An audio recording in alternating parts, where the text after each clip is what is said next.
The topic is, what one piece of advice would you give to a newbie? Now, there's a ton of things I could say about this. It's going to be really hard to narrow it down because there's definitely a lot of things that you need to know, especially as a newbie. A lot of ways that you have to actually shape your mind, your mindset to stay encouraged and to believe in yourself. But if I had to narrow it down to one piece of advice that I would give to a newbie, it is really that your voice has a lot of undiscovered potential. And you have to realize that first because everything else comes after it. You have to first realize that your voice is moldable, trainable, craftable. Your voice is an art tool. It is something very powerful. It's something very potent. And there's a lot of reasons because of that. Every hour of the day, your voice sounds a little different from the moment you wake up to the moment you go to bed. I believe that voices are even more detailed than fingerprints because they're constantly changing. We actually can tell a lot about a person just through listening to their voice.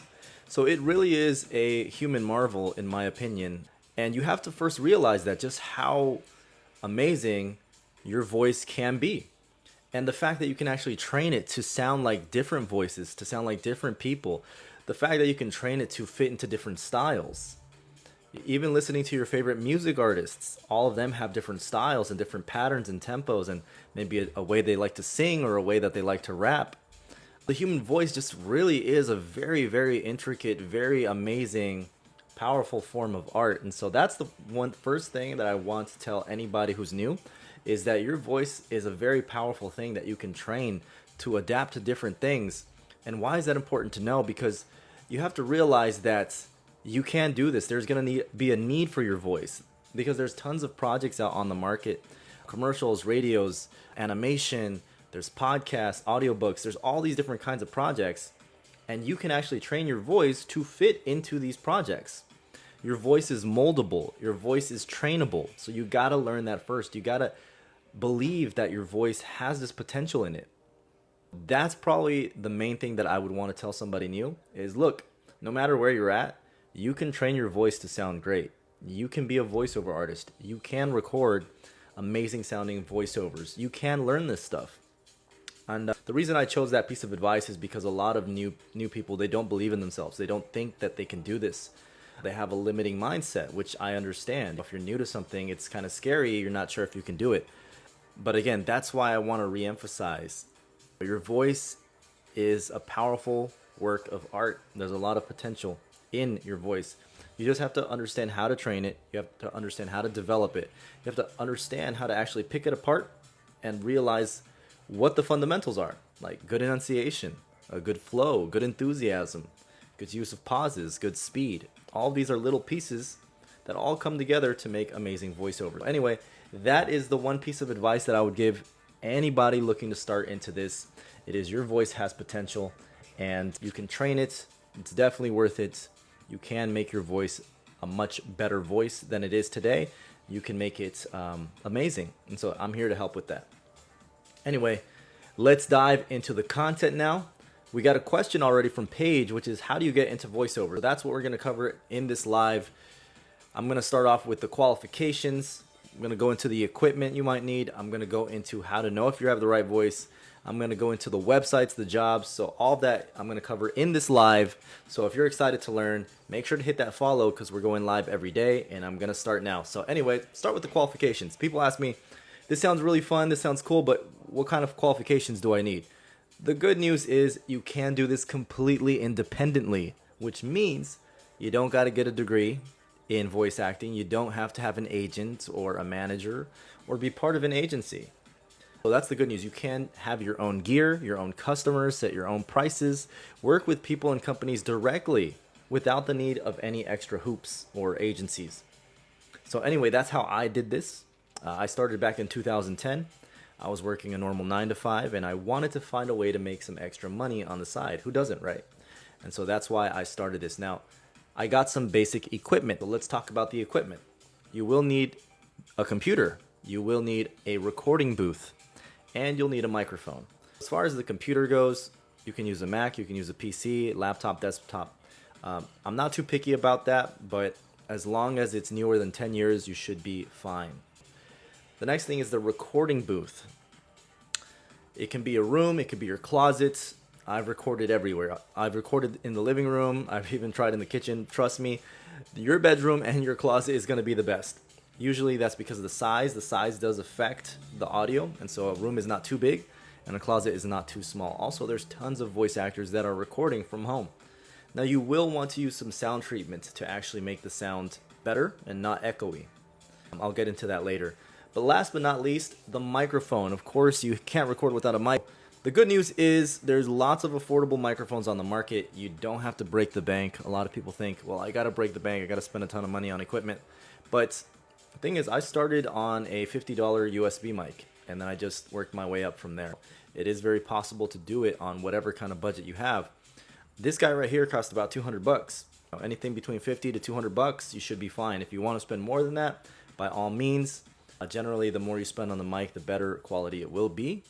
But again, you can get really great results with beginners microphones at $50, at $100. It's really up to you.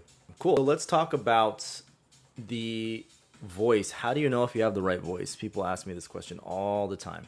And I used to wonder the same thing. I used to think you had to have this powerful golden voice and sound like a radio announcer guy.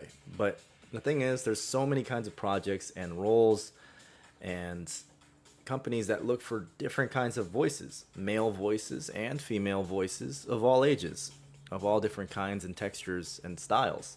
So that means that your voice will find a perfect fit with many projects. There's going to be a lot of projects that will be a perfect fit for your voice. And it also means that one person can't do all the projects because every voice is different and no one has your voice. So pretty cool stuff there. BK says, after you obtain the setup, what would be the next steps? So let's talk about that. One of the things you want to be working towards is creating your voiceover demo. The demo is actually, think of it as a portfolio. It's showing customers what your voice sounds like. It's showing your versatility. It's showing your styles. It's showing your audio quality. They get all that information from just listening to your voiceover demo. So that is one of the first things you want to strive towards is I want to have a demo so I can market myself, so I can show people what I sound like, so that way I can get the jobs. Because ultimately that's what we want, right? We want to help people. We want to get the voiceover job. You got to put together the demo. Now, to have a good demo, you got to have a good recording space. You got to learn how to use your microphone correctly. You got to learn how to use your recording software correctly. So all these things are important. They all come together to make a good demo. By the way, if you would like to hear my demo, type the word demo down into the comments below. If we get a couple people interested, I'll go ahead and dig it up and I'll play that demo for you. Typically, I like to play the demo every time I go live. It's a good way to give you an idea of kind of what I mean. Again, it doesn't have to be long, but maybe around a minute or so of different samples and styles that you can do would be good. So we have 2 people that want to hear the demo. Does anybody else want to hear the demo? Type the word demo down into the comments below. Type the word demo. I'd like to hear the demo. So let's go ahead and dig this puppy up. So this is the actual demo that I use. Let's check it out. This is Dave. Dave is an independent hotel owner, managing a 30-room hotel in Prague. His hotel has been family run for several generations. So what exactly goes into the home buying process? Let's take a look at the 10 steps. Step 1. Choose your real estate agent. Sit down with your chosen agent to discuss your real estate wants and needs. Downloading your new app couldn't be easier. For Android users, you'll have to enable unknown sources. To do this, simply go to your settings. Thank you for calling your tax solutions. All our specialists are assisting other clients.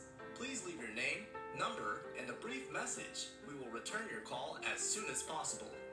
Do you have a pyromaniac dad? Loves to grill, but sometimes gets the flame too high? Everyone will love to come to his barbecues when he cooks the food just right. Meet John.